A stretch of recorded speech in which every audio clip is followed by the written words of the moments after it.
Viewers, आज हम Meta analysis के बारे में जानेंगे।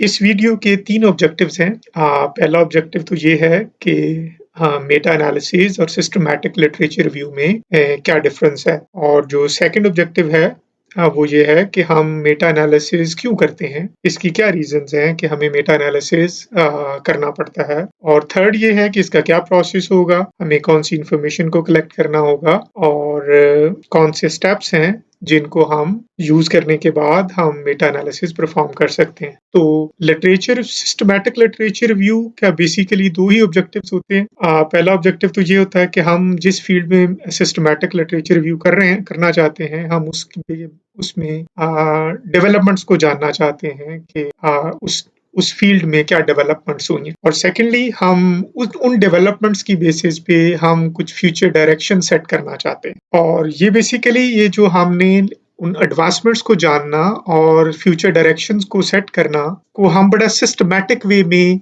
इसको स्टडी करेंगे, और उस लिटरेचर को समराइज करने के बाद हम एग्जिस्टिंग लिटरेचर के बारे में बताएंगे भी सही कि क्या हुआ, और फ्यूचर में किस एरियाज पे और किन एरियाज पे रिसर्च करने की जरूरत। इस मकसद के लिए डेनर एंड ट्रेंडफील्ड 2009 ने एक मल्टी स्टेप स्ट्रेटजी इंट्रोड्यूस करवाई थी, और उसमें उन्होंने 4 स्टेप्स बताए। उसमें पहला स्टेप ये था कि हमारे रिसर्च क्वेश्चंस क्या होंगे, हम किन क्वेश्चंस को आंसर करना चाहते हैं उसमें सिस्टमैटिक लिटरेचर रिव्यू में। सेकेंडली, उसका स्कोप क्या होगा, उसकी बाउंड्रीज क्या होंगी। फॉर एग्जांपल, मैं ये जानना चाहता हूँ कि सीएसआर डिस्क्लोजर के डिटर्मिनेंट्स क्या हैं, या सीएसआर डिस्क्लोजर के कंसीक्वेंसेस क्या हैं। तो बेसिकली ये मेरा जो रिसर्च क्वेश्चन है, ये मुझे मेरा स्कोप डिटरमिन करेगा और मेरी बाउंड्री डिटरमिन करेगा कि मैंने इधर डिटर्मिनेंट्स पे फोकस करना है या कंसीक्वेंसेस पे फोकस करना है। थर्ड स्टेप में हम ये देखेंगे कि हमें कौन सी स्टडीज को पढ़ना है, कौन से पेपर्स को पढ़ना है। इधर हम तमाम पेपर्स को पढ़ेंगे या हाईली रेप्यूटेबल रिसर्च पेपर्स को पढ़ेंगे, तो हम इसके बारे में जानेंगे। देन फाइनली हम कोई सिस्टमैटिक वे में अपने उस लिटरेचर को, उन आर्टिकल्स को समराइज एंड सिंथेसाइज कर देंगे, और हम अपने क्वेश्चंस को आंसर करने की कोशिश करें। तो ये तो एक सिस्टमैटिक लिटरेचर रिव्यू का प्रोसेस है। हम इसके बारे में डिटेल में भी एक नेक्स्ट वीडियो में हम सिस्टमैटिक लिटरेचर रिव्यू में ही पर फोकस करेंगे, तो वो हमारी नेक्स्ट वीडियो में होगा। अब फिर क्वेश्चन राइज होता है कि मेटा एनालिसिस क्या है बेसिकली। तो मेटा एनालिसिस एक क्वांटिटेटिव अप्रोच है जिस पे हम 2 वेरिएबल्स के दरमियान उनकी डायरेक्शन और स्ट्रेंथ ऑफ रिलेशनशिप के बारे में बताते हैं कि इधर उनके दरमियान पॉजिटिव रिलेशनशिप है या नेगेटिव है, और उसकी स्ट्रेंथ क्या है। सेकेंडली, हम ये बताते हैं कि उन वेरिएबल्स के दरमियान जो वेरिएशन आ रही है उनमें कौन सी बाउंड्री कंडीशंस हैं, कौन से ऐसे मॉडरेटर्स हैं जो रोल प्ले कर रहे हैं रिजल्ट्स में वेरिएशन की वजह कौन है। थर्डली, हम मीडिएटर्स भी देख सकते हैं कि उनके दरमियान कोई ऐसे मीडिएटर्स तो नहीं एग्जिस्ट करती। तो बेसिकली मेटा एनालिसिस एक क्वांटिटेटिव अप्रोच है, determine the direction and strength of the relationship and to identify the mediators and moderators influencing the relationship between focal variable. अब फिर क्वेश्चन होता है कि क्यों हमें मेटा एनालिसिस हमें क्यों करना चाहिए। अब इसमें फॉर एग्जांपल हमारी स्टडी फोकस कर रही है कि board gender diversity and CSR disclosure पे, और प्रीवियस स्टडीज में से कुछ स्टडीज ने इससे बताया कि इन 2 वेरिएबल्स के दरमियान पॉजिटिव रिलेशनशिप है, और कुछ स्टडीज ने ये बताया कि इन दोनों वेरिएबल्स के दरमियान, जेंडर डाइवर्सिटी और सीएसआर डिस्क्लोजर के दरमियान, इनसिग्निफिकेंट रिलेशनशिप। लेकिन कुछ स्टडीज कहती हैं कि इन 2 वेरिएबल्स के दरमियान नेगेटिव रिलेशनशिप। अब क्वेश्चन ये राइज होता है कि हम किन की बात पे यकीन करें। क्या जो ऑथर्स पॉजिटिव रिलेशनशिप बता रहे हैं, क्या हमें उन पे ट्रस्ट करना चाहिए, या हमें और ऐसी स्टडीज जो नेगेटिव रिलेशनशिप को पॉइंट आउट कर रही हैं इन वेरिएबल्स के दरमियान, उनको हमें निगेट कर देना चाहिए, उनको हमें डिस्कार्ड कर देना चाहिए। नहीं, ऐसी बात नहीं है। इट डजंट मीन कि वो स्टडीज जो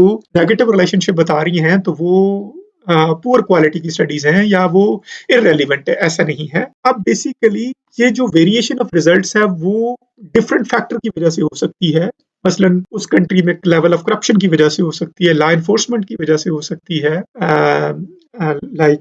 पावरफुल रेगुलेशंस की वजह से हो सकती है, कल्चर की वजह से हो सकती है। तो हमने इन रीजंस को जानना है कि ये जो 2 वेरिएबल्स के दरमियान डिफरेंट काइंड ऑफ रिजल्ट्स हैं, तो हम एक्चुअल रियलिटी क्या है। तो हम इस रियलिटी को, इस मसले को, इस एम्बिग्युइटी को रिजॉल्व करने के लिए हम मेटा एनालिसिस, और हम उन मॉडरेटर्स के बारे में जानते हैं जो कि इस वेरिएशन को आंसर करेंगे कि ये वेरिएशन क्यों है। तो नाउ अब हम स्टेप्स की तरफ बढ़ते हैं कि मेटा एनालिसिस के स्टेप्स क्या हैं। तो मेटा एनालिसिस का पहला जो काम है, हम आइडेंटिफिकेशन और सिलेक्शन ऑफ एम्पिरिकल पेपर, और इन एम्पिरिकल पेपर्स में से अब हमने पहला काम करना है कि हमने इनको सर्च कैसे करें। और इन सर्च करने के लिए 3 कॉम्प्लीमेंट्री स्टेप्स मैं आपके साथ शेयर करता हूँ। अगर हम इनको फॉलो कर लेंगे तो इसमें मोस्टली हमारे पास most of the relevant research paper जो हैं वो हमारे पास आ जाएंगे। तो सबसे पहला हमने काम करना है कि हमने अपनी सर्च स्ट्रिंग बनानी है। सर्च स्ट्रिंग में ये कि हम उन आर्टिकल को किस नाम से सर्च करेंगे, कैसे सर्च करेंगे। तो इस चीज के लिए अब हमें एक सर्च स्ट्रिंग बनानी है। और सर्च स्ट्रिंग बनाने के लिए आपने देखा होगा, जब भी हम आर्टिकल डाउनलोड करते हैं तो उनके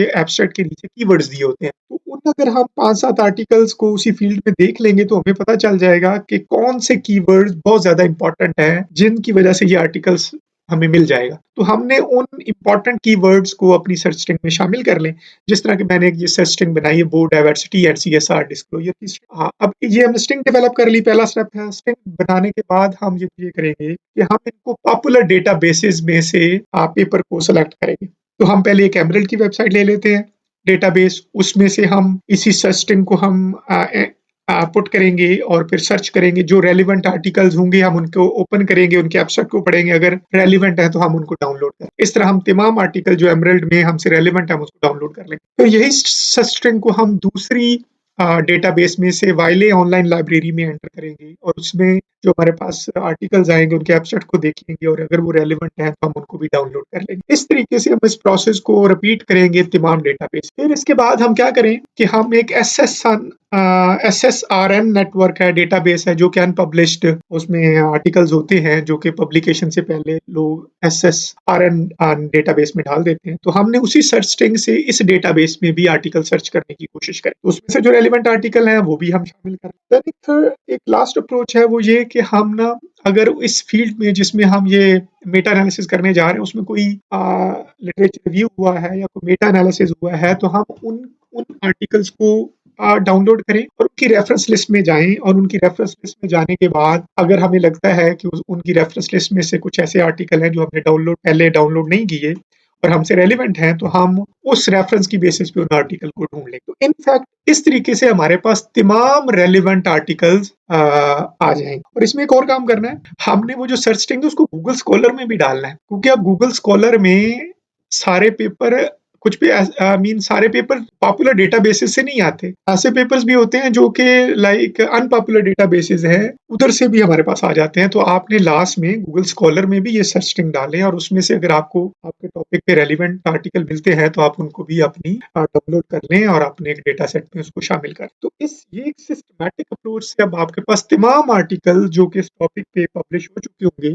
आप उनको इसमें शामिल करें। अब मैं कोशिश करनी है एम्पिरिकल आर्टिकल्स। तो इसमें ये बात मैं पहले नहीं बता सका कि आपने एम्पिरिकल्स पेपर्स को लेना है। तो ये पहला आपका स्टेप। इसके बाद दूसरा स्टेप है कि हमने उसकी कोडिंग कैसे करेंगे और उसमें किन इंफॉर्मेशन को कोड करेंगे। तो कोडिंग के लिए बेसिकली तो आप मेरी सजेशन यही है कि आप 2 कोडर इन्वॉल्व करें, खुद हो जाए और एक और इंडिपेंडेंट आदमी से रिक्वेस्ट करें, ऑथर्स को रिक्वेस्ट करें कि वो भी इंफॉर्मेशन को कोड करें। लेकिन अगर आपके पास 2 कोडर अवेलेबल नहीं है तो फिर आप ऐसा भी कर सकते हो कि आप एक आदमी पहले आप खुद कोड कर लें और तमाम आर्टिकल्स को, और आप जो आर्टिकल्स जैसे 100 आर्टिकल्स हैं और 100 आर्टिकल के 100 आर्टिकल आपने कोड कर लिए, तो आप ये भी कर सकते हैं कि आप किसी और को रिक्वेस्ट कर लें कि अच्छा इन 100 आर्टिकल में से आप 10% 20% किसी दूसरे आदमी से रिक्वेस्ट कर सकते हैं कि प्लीज आप ना इसको कोड कर दें। तो उसके बाद हम फिर कंपेयर कर लेंगे कि क्या हम दोनों ने सही सेम कोड किया है। अगर कोई वेरिएशन आ रही है तो फिर हम उसको रिजॉल्व भी कर लें। तो इस तरीके से एक थर्ड अप्रोच भी है कि अगर आपको कोई कोडर नहीं मिलता और आपने काम खुद ही करना है तो फिर आप इस तरीके से भी कर सकते हैं कि आप इन आर्टिकल को पहले खुद कोड कर लें, फिर कोई 1 वीक 2 वीक्स और 1 मंथ के बाद इन आर्टिकल 10% और 20% आर्टिकल को दोबारा से फिर आप खुद से कोड कर लें और फिर उनके रिजल्ट्स को कंपेयर करें। अगर देखें कि बड़ी कंसिस्टेंसी है रिजल्ट्स में, कोई मेजर डिफरेंस नहीं है, तो इट्स मीन कि आपने तमाम आर्टिकल को सही कोड किया। और अगर कोई वेरिएशन है तो इट्स मीन फिर बाकी आर्टिकल्स को भी आपको फिर देखना पड़ेगा कि कोडिंग ठीक। तो like these are the things आपको करनी। अब फिर नेक्स्ट क्वेश्चन होता है कि हमने किस चीज को कोड करना है। देखिए, आप मेटा एनालिसिस करने की आपके पास 2 बेसिस पे आप मेटा एनालिसिस कर सकते हैं। पहला बेसिस है कि आप कोरिलेशन कोएफिशिएंट्स को यूज़ कर लें अपने मेटा एनालिसिस में, और सेकंड ऑप्शन है कि आप रिग्रेशन कोएफिशिएंट्स को यूज़ कर लें अपने मेटा एनालिसिस में। लेकिन अगर आप कोरिलेशन कोएफिशिएंट को से यूज़ करते हैं तो आपने वो तमाम पेपर्स, वो तमाम स्टडीज़ जिन्होंने कोरिलेशन मैट्रिक्स दिया हुआ है, आप उनको सेपरेट कर लें और उन स्टडीज़ में से, हर स्टडी में से आप उनके पियर्सन कोरिलेशन कोएफिशिएंट लें, उनकी डायरेक्शन ऑफ रिलेशनशिप पॉजिटिव है या नेगेटिव वो कलेक्ट करें, उसकी नंबर ऑफ ऑब्जर्वेशन क्या है वो ले लें, और अगर कोई मॉडरेटर आपने शामिल किया है तो वो उनके बारे में भी आप डेटा भी एंटर करते चले जाएं। और क्योंकि आप डेटाबेस बना रहे हो तो मैं सजेस्ट करूंगा कि आप ऑथर्स का नेम भी ले लें, प्लस आपने किस कॉन्टेक्स्ट में स्टडी हुई वो भी ले लें, और फिर जो उसमें यूज हुई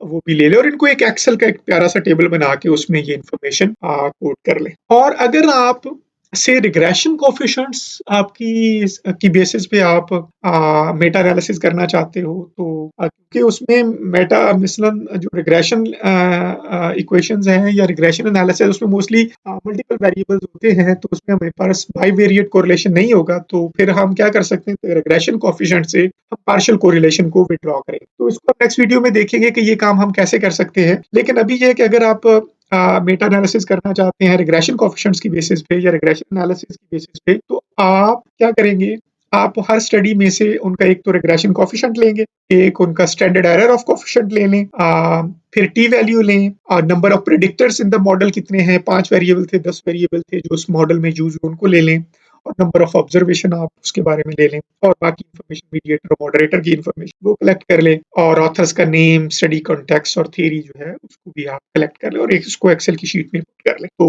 अब जब आपने कोड कर लिया डेटा को, आपने रिग्रेशन कोएफिशिएंट या कोरिलेशन कोएफिशिएंट को डेटा कलेक्ट कर लिया, तो उसके बाद नेक्स्ट स्टेप है कि अब हम क्या करें, अब हमने इसका नेक्स्ट स्टेप है एनालिसिस करना है। मेटा एनालिसिस प्रोसीजर्स हैं, और उसमें वेरी सिंपल प्रोसीजर्स कि हम मेटा एसेंशियल सॉफ्टवेयर यूज कर सकते हैं, या हम एमएस एक्सेल में चले जाएं, हम एक्सेल में भी ये काम कर सकते हैं, और इस एनालिसिस के बारे में हम नेक्स्ट वीडियो में डिटेल में डिस्कस करेंगे कि हम ये एनालिसिस कैसे। एक छोटी सी बात है कि सम टाइम अब एक ही कॉन्सेप्ट, वो जो वेरिएबल्स हैं जिनके दरमियान हम रिलेशनशिप डिटरमिन करना चाहते हैं, सम टाइम उसी एक कॉन्सेप्ट को दो डिफरेंट तरीके से मेजर किया होता है। मसलन मैं एक है कि फॉर एग्जांपल हम बोर्ड इंडिपेंडेंट जेंडर डाइवर्सिटी है कि एक वेरिएबल है। अब कुछ लोगों ने जेंडर डाइवर्सिटी के वेरिएबल को ऐसे लिया होगा कि proportion of females divided by total number of boards. अब एक मेजर ये है। सेकंड मेजर ये है कि they use like number of males divided by total number of board members. अब ये दोनों एक ही कॉन्सेप्ट को टू डिफरेंट वे में लोगों ने मेजर किया है। तो आपने एक डिसाइड करना है कि आपने कौन सी मेजर को लेना है। तो जो मेजर आप ले ले से आप ले लेते हो प्रोपोर्शन ऑफ फीमेल मेंबर्स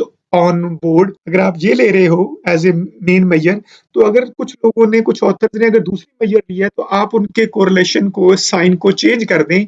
अगर पॉजिटिव है तो नेगेटिव कर दें, अगर नेगेटिव है तो आप पॉजिटिव कर दें। इट्स मीन उसके रिलेशनशिप को रिवर्स कर दें ताकि वो एक ही डायरेक्शन में सारे वो रिलेशनशिप आ जाए। तो ये आपने जरूर इस क्वेश्चन का ख्याल रखना। फिर इसके बाद आपने क्या करना है, जब आपने कोरिलेशन कैलकुलेट कर लिए या पार्शियल कोरिलेशन कैलकुलेट कर लिए, तो उसके बाद आपने फिशर जी स्कोर कैलकुलेट करना है। इसके प्रोसेस को भी हम डिस्कस करेंगे कि हम कैसे कोरिलेशन से फिशर जी स्कोर कैलकुलेट कर लेते हैं। उसके बाद हम मीन रिग्रेशन कोएफिशिएंट कैलकुलेट करेंगे और उनका 95% कॉन्फिडेंस इंटरवल कैलकुलेट करेंगे। और इसके बाद हम ये देखेंगे कि मॉडरेटिंग एनालिसिस, हम इसमें मॉडरेटर्स का एनालिसिस होना चाहिए या नहीं होना चाहिए, तो हम दो स्टैटिस्टिक्स कैलकुलेट करेंगे, क्यू स्टैटिस्टिक्स और आई स्क्वायर स्टैटिस्टिक्स। अगर ये सिग्निफिकेंट है तो इसका मतलब है कि ये जो दो वेरिएबल्स हमने बोर्ड डाइवर्सिटी या सीएसआर डिस्क्लोजर लिया है, इनके दरमियान हम मॉडरेटर इस्तेमाल कर सकते हैं। और मॉडरेटर का एनालिसिस करने के लिए हम मेटा रिग्रेशन को यूज करेंगे, और इसमें हम जो वो मीन कोएफिशिएंट है हम उन पे अपने मॉडरेटर की वैल्यूज को रन करेंगे। तो ये बेसिकली एक सिंपल रिग्रेशन हम कहते हैं, इसको मेटा रिग्रेशंस हम कहेंगे। तो लाइक